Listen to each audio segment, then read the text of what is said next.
My daughters are going to come home to me. Pray for me. I have this court date coming up. It's on, when is it?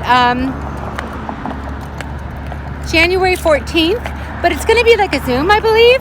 So it's going to be different. This could actually work out better than before because it's always so I get very nervous when I go into the court because the judge is very rude to me. He talks down to me. If I try to say anything, he yells at me. And nobody needs that, especially when you're going into court trying to get your children back when all you did was try to protect them. He thinks that because I have bipolar, that he has a right to say that I don't have a right to be a mother.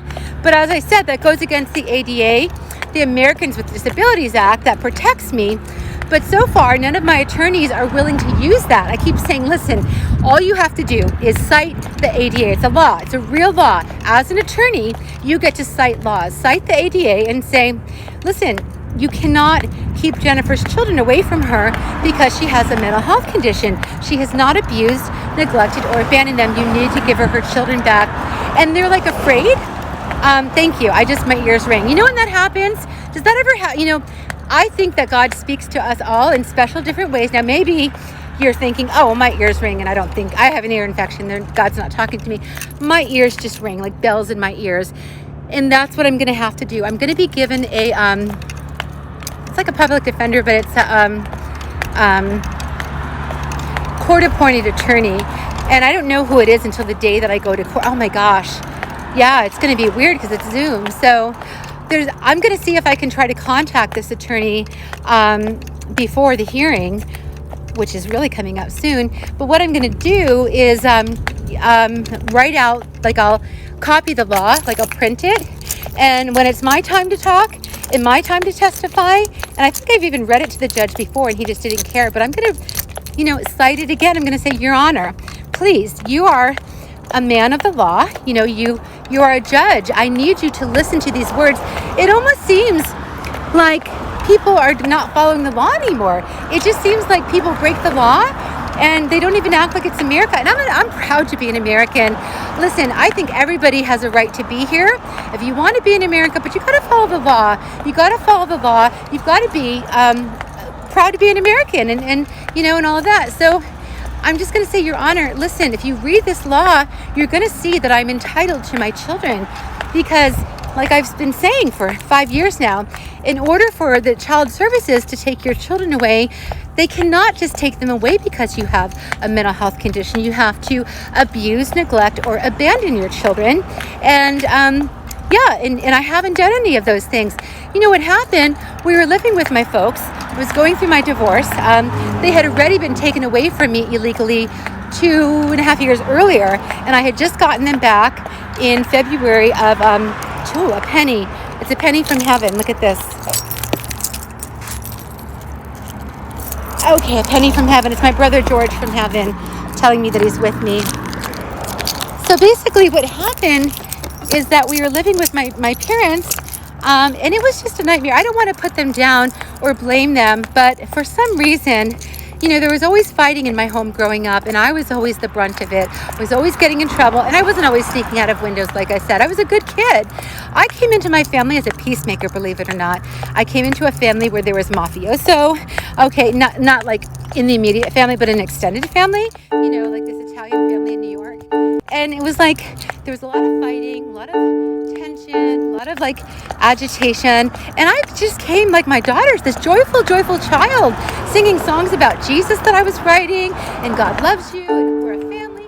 And I was always getting yelled and screamed at.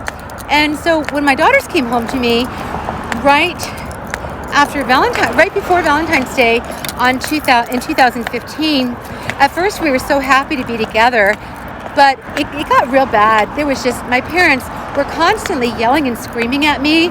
They were saying that the DCFS was watching me, that I was too lenient of a mother, that they're watching me and they're just going to take my kids away for good because I don't yell at them and I don't scream at them and I don't discipline them. Listen, everybody's entitled to their own opinion, okay? Spanking is allowed on the bottom in California. I never thought that I chose that I would never spank my children. I'm a nonviolent person.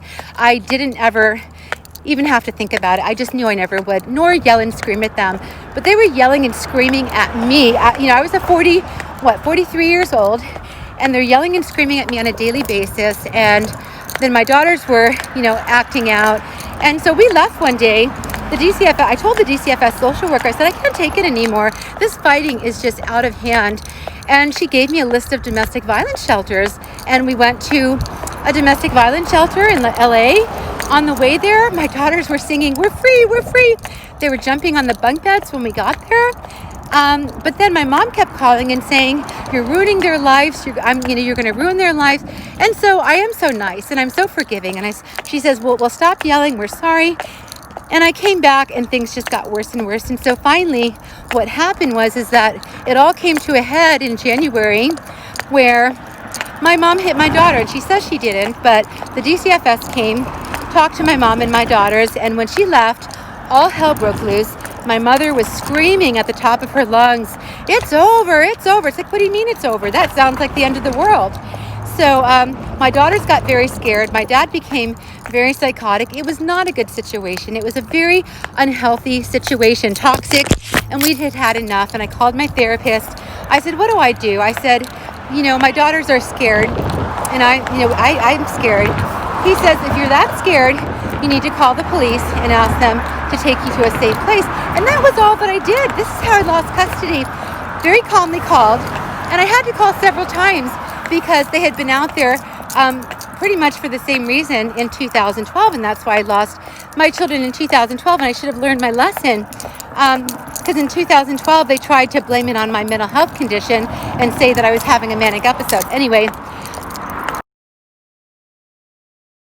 2016, January, I call the police. They finally come in the morning at like 7 o'clock in the morning.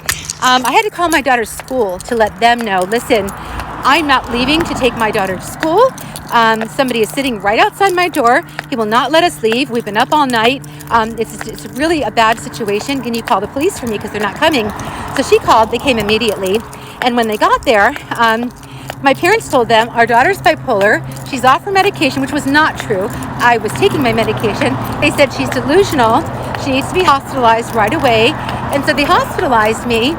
And but what they did, they come walking up the stairs and they said, "Ma'am, open the door and put your hands behind your back." Now tell me if this is not going to give me PSD, post-traumatic stress. Open the door and put your hands behind your back like I'm a criminal, like I've got a gun or something. So I was terrified, and I was in my daughter's room with them, and they were sleeping. Or maybe they were up by that point. So I opened up the door, and immediately they bust in. They immediately tried to put me in handcuffs. And I was very calm. I looked beautiful, gorgeous, like I do now. And I'm very calm. This is the third time that they have done this, taken my children away when I was in an unsafe situation and I needed their help. And they turned the tables on me because I have bipolar disorder, and they felt that they could. It's like the Black Lives Matter, or it's like the George Floyd thing. They felt like, well, we're the police and we can do whatever the F we want. So I looked at them very calmly and I said, "Turn your body cam on because I'm going to sue you for this. You will not do this to me again." I said, "In order to 5150 me, to handcuff me and take me to a psych hospital against my own will, I have to be gravely disabled, a danger to myself or a danger to others, and I'm not any of those things." And they said, "Well, yes, you are." And then they brought me in my parents' bedroom and they sat me on the bed. And I wasn't trying to say that my parents tried to kill us, nothing like that. But here's the thing, folks. Emotional abuse, yelling and screaming is emotional abuse. If you're yelling and screaming at somebody on a daily and nightly basis, when you're living in a home where that is supposed to be secure and loving and